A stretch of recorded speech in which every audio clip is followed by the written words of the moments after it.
Coming up this morning, a 3-year commitment required. Why Columbus's police chief believes longer-lasting contracts for new officers will help the city. And sweltering, undisputed, suffocating. More descriptions a federal judge is using to describe Jackson's crime problem. And a hazy start to our Thursday. This is going to stick around today before we get some relief tomorrow and the weekend, but it comes with additional rain chances by Sunday. Latest forecast is next. Telling your story, WCBI Sunrise starts now.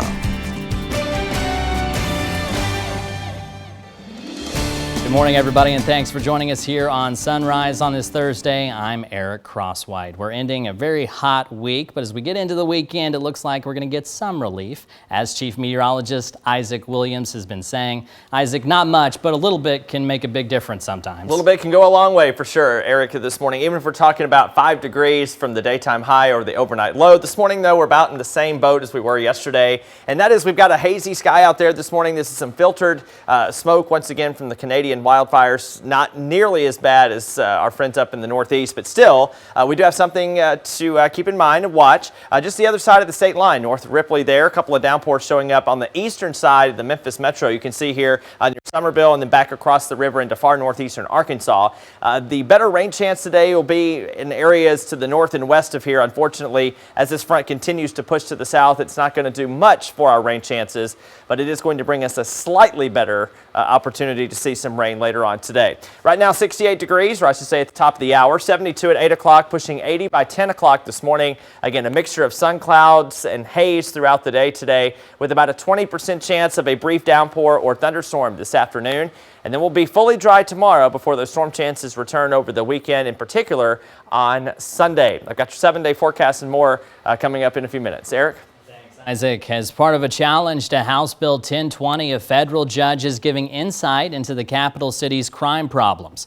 The purpose of the order was to dismiss Chief Justice Mike Randolph as a defendant. But Courtney Ann Jackson reports in the process, Judge Henry Wingate weighed in on issues facing Jackson.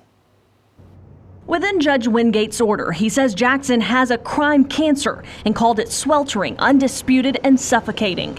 He points to street gangs as a problem and references the race to the grave and kill fest. The Jackson delegation not disputing the comments. The fact of the matter is we do have a problem with crime in the city. It's not just this particular case that's going to be what we focus on problem solving with the crime.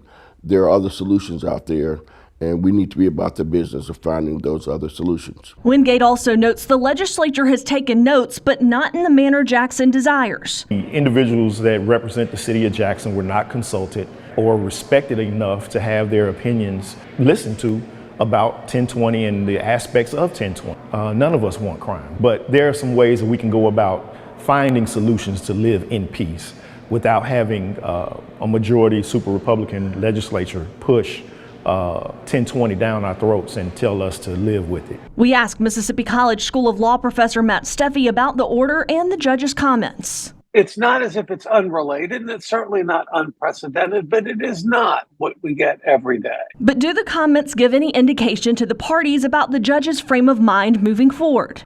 If I were defending 1020, I would be encouraged that the judge understands the scope of the problem. If I were attacking 1020, I would hope that this is merely a signal that I understand the problem, but it has to yield to the Equal Protection Clause of the 14th Amendment. So, like beauty, these sorts of things are in the eye of the beholder.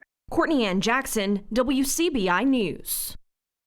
The federal case is still pending, with oral arguments for the preliminary injunction expected later this month.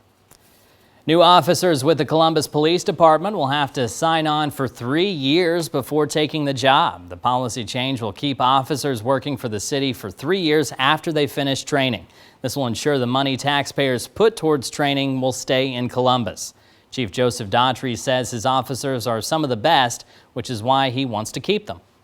Our patrol officers, a 3-year patrol officer here, I put up against anyone else around because of the nature of the calls that we have and the volume of calls that we have. So it's flattering that they want to recruit from us because they want the best. That's why they come to Columbus, to recruit the best. But we just want to try to hold on to the best. And Chief Daughtry also has other plans to increase retention, like asking the council for salary increases. Several counties in Mississippi are starting or finishing up roadwork projects, each worth millions. The Mississippi Lottery is funding an $8.7 million mill project stretching 7 miles of US 82 in Webster County. It's expected to be completed this summer. And work will soon begin on a $4 million lottery-funded project in Union County to repair, mill, and overlay State Route 9. Multiple other projects in Chickasaw, Monroe, Itawamba, Winston, Union, and Prentiss counties are expected to be completed between this summer and spring 2024. A $418 million investment will bring more than 150 jobs to Noxubee County. Huber Engineered Woods is building a plant in Shugallock on a 551-acre site to make specialty engineered wood panels. Noxubee County and the Tennessee Valley Authority are involved. So is the Mississippi Development Authority with infrastructure needs and the certification of the Advantage Jobs Rebate Program. Accelerate MS will provide workforce training. This is Huber Engineered Woods' largest capital investment. Construction will start soon. A local soup kitchen is making sure people stay hydrated. Loaves and Fishes in Columbus provides meals to more than 300 people every day. But during summer months, volunteers want to make sure people also have enough water. Recently, Baptist Golden Triangle donated dozens of cases of H2O, and volunteers say they could always use more. Isaac? Eric, at 6:06 this morning, a weak front dropping in from the north, going to bring us a slightly better chance at some showers out there today. With we look at the forecast this afternoon, 94 in Jackson, so it is going to be quite toasty over the southern half of the state, 92 in Little Rock, 94 in Shreveport. For us in North Mississippi and West Alabama, hanging into the upper 80s to near 90. Notice the more pleasant stuff up here, Nashville, Knoxville, and Lexington, all in the 70s to lower 80s. We'll get a small taste of that tomorrow and tomorrow night, and then more heat and humidity for the weekend. Eric?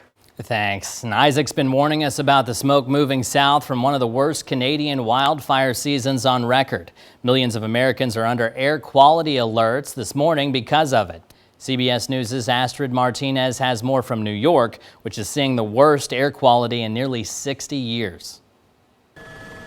Smoke from Canadian wildfires has blanketed large swaths of the U.S., the haze visible from Boston down to Tennessee. The skyline over New York City and other parts of the state turned orange, prompting the National Weather Service to tweet, "No, this is not Mars." This is an unpredictable series of events. The unhealthy air quality conditions prompted officials there and in other regions to cancel outdoor school activities. The Federal Aviation Administration slowed air traffic due to low visibility. And several major sports teams, including the New York Yankees and Philadelphia Phillies, postponed home games Wednesday. Yeah, disappointed. That was his first Yankee game in this stadium, so he was looking forward to it. Doctors are cautioning people, especially vulnerable populations such as pregnant people, the elderly, and those with heart or lung conditions to stay indoors. They say those who do go out should mask up. Cloth masks really won't be effective enough. So if you're going to wear a mask, an N95 or better. President Biden offered additional support when he spoke to Canadian Prime Minister Justin Trudeau yesterday. We have already deployed over 600 U.S. firefighters and personnel, as well as equipment like water bombers to help Canada battle the fires. The Biden administration says it is also working with state and local leaders to get accurate air quality information out to communities. The federal government says the most up-to-date information about your community's air quality can be found by visiting the website airnow.gov. Doctors say if the air causes you to experience symptoms like extreme shortness of breath, chest pain, or weakness, you should immediately go to an emergency room or urgent care facility. Kind of a scary subject matter there. Yeah. And it's even kind of difficult to see where this image is actually from. Normally, I mean, you can... loosely tell if you're familiar, it's New York, but I mean, that's live. That's happening right now from our CNN camera up there. So it's tough. As you mentioned, it was air quality is just, it's seemingly an arbitrary number, but it's calculations that go into it. Basically, the higher the number, the worse the air quality. And New York's yesterday was like in the 480 range, and the top of the scale that they use is 500. So like it's almost at the top of the scale. There's nothing above 500. So that's about the worst it could get. Yeah, so if you have any sort of breathing issue going into something like that, you probably do have to. It's not be just on with alert. those, like you and I that don't have any breathing issues, thankfully, they would tell us even to stay indoors up there. It's rough. Dangerous. Yes. And you brought up a good point too. These images kind of look like something out of a movie. Yeah. Which brings us to our sunrise question of the day. We've got posted over on our Facebook page. What is your favorite movie based on a true story? All right, we'll see what you're saying on Facebook. Donna says Miracle Worker. Right. And Trina says Saving Private Ryan. Phyllis says 8 Seconds. Ooh, 8 Seconds is a good movie. It's a tear. Have you ever seen 8 Seconds? No. It's about bull riding. You might like it, yeah, because that makes sense now. It's but exciting, but not far-fetched. Is Woody Harrelson in it? No. No. Okay. Maybe Luke He played a Perry cowboy in one movie I did see. The Cowboy Way. That's the one. Which is actually a little bit better than 8 Seconds, but we won't get into that. Sure. That's over on our Facebook page. We've got more Sunrise coming up.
Welcome to On the Beat, everyone. I'm Troy Thompson. Joining me today is Dr. Andy Barlow, and of course his amazing second #1 new release book on Amazon, Highway to Health, The Road to Overcoming Depression, Anxiety, Insomnia, and Chronic Pain Through the Gut-Brain Connection. Welcome to the show, my friend. Nice to see you again. Of course, we're talking all about your brand new book, Highway to Health, but the gut function. Okay. Why does that play such an important role in your conversation in the book? Okay, and that's a good question. And so the important role with depression, anxiety, insomnia, and chronic pain with the gut-brain connection is actually the brain communicates with the gut and the gut communicates with the brain. And there's actually a highway between the two that's called the vagus nerve. And in neurology, it's a term that's coined as heavily myelinated. It means it's a big fat nerve that goes really, really fast. Okay. So if anything slows down that conduction between your brain and your gut and your brain, then what will happen is you can lose gut motility, which will lead to constipation, distension, bloating, We don't digest our food properly, like we start to get bloating. So, and then this tension, this inflammation that's in our gut actually spills over into the rest of our body. Really? So this can lead to depression, insomnia, anxiety, chronic pain, because again, this inflammation, it doesn't just stay in our gut, it goes to the joints, our knee joints, hips. So, well, I want to jump on chronic pain, okay, because a lot of people suffer that, and it seems to go back from what your conversation is about our diet. It does. And health and lifestyle. Yeah, and so how's that affecting it? Okay, well, one thing I wanted to say, if you go to the medical doctor and you get prescription drugs and that helps, that's a therapeutic dose. Okay. So see, that's a good thing. Yeah. But what happens, this is what my book is written for, what happens to people and patients who go to their doctor and they're on all of these medications, but they're still in pain? Okay, there's other mechanisms going on, like, for example, your blood sugar could be dysregulated. Processed foods are known to cause inflammatory responses. And see, if you think about it, let's say that my knee, for example, under normal circumstances, it hurts like at a pain level of a 2.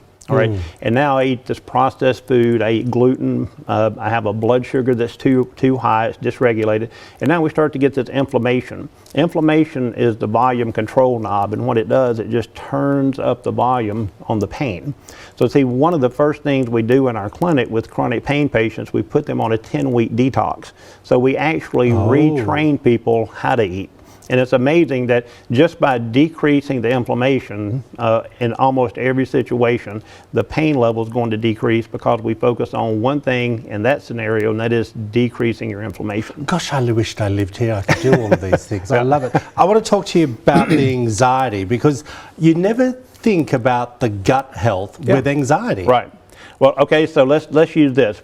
Your gut, 80% of your serotonin is produced in your gut. Is it? Okay, it is. Okay, the other 20% is created in your brainstem. Okay, so example, serotonin has to do with gut motility, how well you digest food and your gut moves. Okay, so it's very, very seldom where a person just has anxiety by themselves, because the anxiety, that the serotonin, the neurotransmitter that allows you to be happy, okay, is the same neurotransmitter that actually causes your gut to move so that you can digest your food. So again, there's that gut-brain connection of decreased gut function, decreased brain function. So, excuse me, it's very, very seldom that you see a person with anxiety that doesn't have gut issues as well.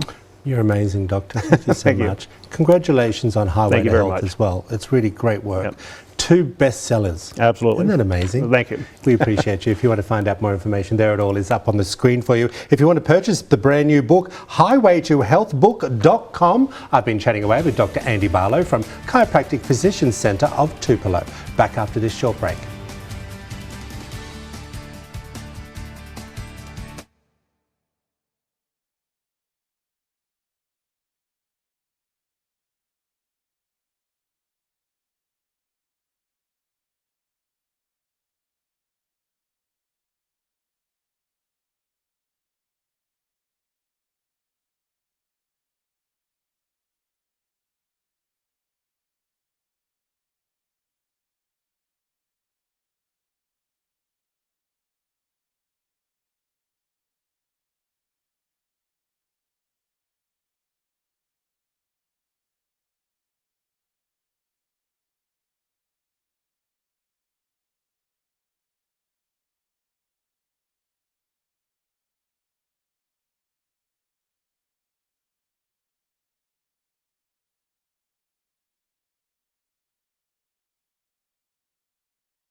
Your WCBI First Alert forecast with Chief Meteorologist Isaac Williams.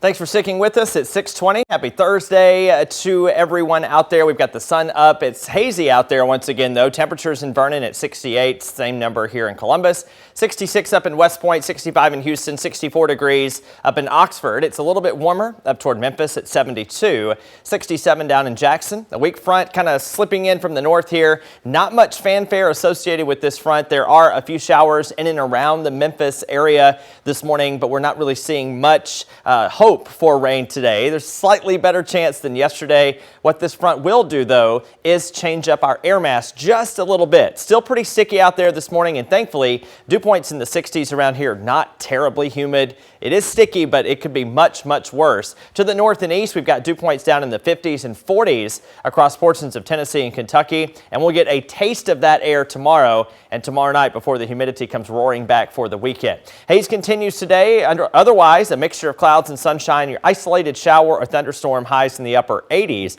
Around 89. And again, a couple of hit and miss, splash and dash showers, a brief thunderstorm not out of the question. But again, rain coverage today, 20% if we're lucky. Here's 8 p.m. And again, a couple of downpours still possible. Once we get toward the overnight hours, all of that should fade away. A cloudy start most likely on our Friday, but we should see the benefits of that drier air coming in from the north and east, and it should help clear us up nicely. And we should see a mostly sunny sky for the second half of the Friday into our Friday evening. Clouds are going to start to roll back in ahead of that moisture that's coming back as well through the weekend as well. Mostly dry on Saturday, a couple of showers, though busier times expected Sunday, and looks like that busy, unsettled pattern continues into the first few days of next week.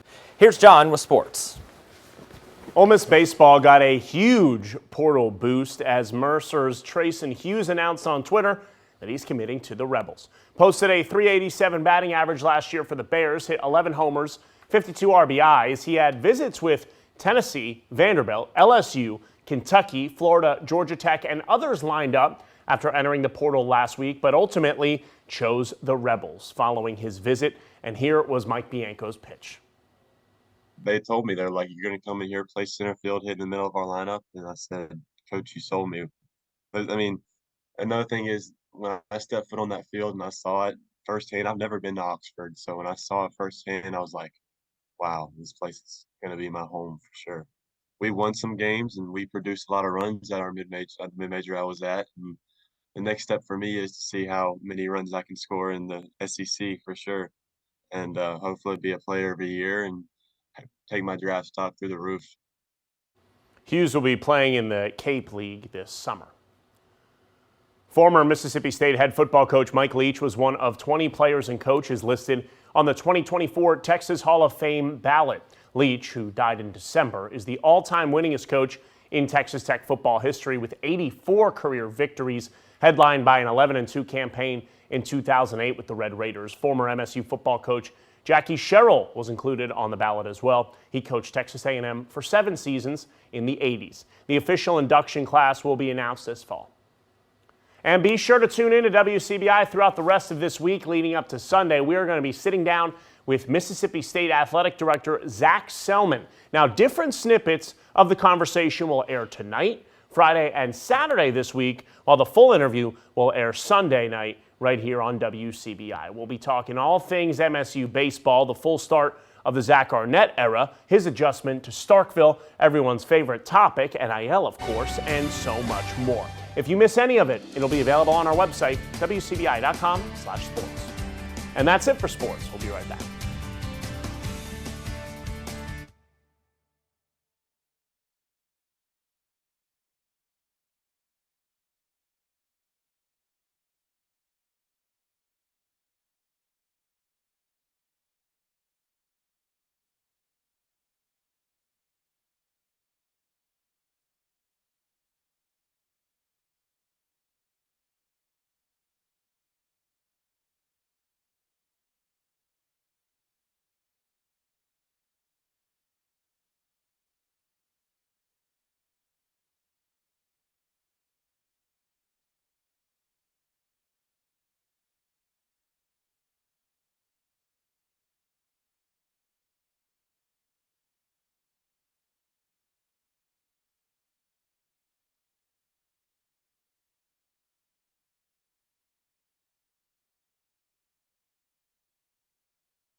Good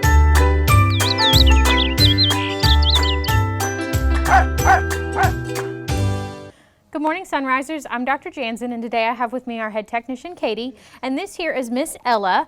And Ella actually came to us because she was limping on her back left leg. And when we brought her in and we took her x-rays, we actually noticed that the big bone in her leg, or femur, so the upper bone in people, was actually broken in half. And unfortunately for her, you know, pinning it was just not an option. It was broken in a couple of different pieces. Sometimes if it's a clean break, we can actually put a pin in it and spare the leg. But because hers was essentially shattered, we unfortunately were not able to save the leg. So we opted to amputate her leg, and that just takes away the pain altogether. You know, it kind of eliminates any chance of infection sitting in there or the bone not healing properly if they were to try to fix it with a fracture. It's also much more cost effective. It's something we can do here. It's not something we have to refer out for. So Ella was the sweetest patient. She purred and rubbed the whole time she was here, even with her leg being broken. But we actually took her to surgery the next day. We took that back leg off. It's a very simple procedure. We do them quite a bit here. And, you know, she got some stitches on the outside, and we sent her home that afternoon. She was actually able to get up and walk on her own. 2 weeks later, she came back. She was doing beautifully. She was back to jumping up and down on the counters and just being a cat again, which is really what we want to see. We took her staples out, and as you can see, you can't even tell basically that she only has 3 legs. She's able to ambulate herself well. She's running, she's playing, she's doing all the things we want for a young cat to do. A lot of times with these fractures, when we see them, they're from traumatic experiences, big falls, they get hit by a car, different things like that. And in certain circumstances, we do want to try to spare those limbs if at all possible. And unfortunately, in Ella's case, we made the best decision for her. And as you can tell, she's still having a happy, healthy life. So if you notice your pet's limping, they got hit by a car, they had some sort of trauma, bring them in. Let us take some x-rays. Let us do a good physical exam. And let us come up with the best surgical plan for you and your pet. And I promise your pets will thank you. WCBI Animal Health with Dr. Emerson was brought to you by Emerson Animal Hospital in West Point.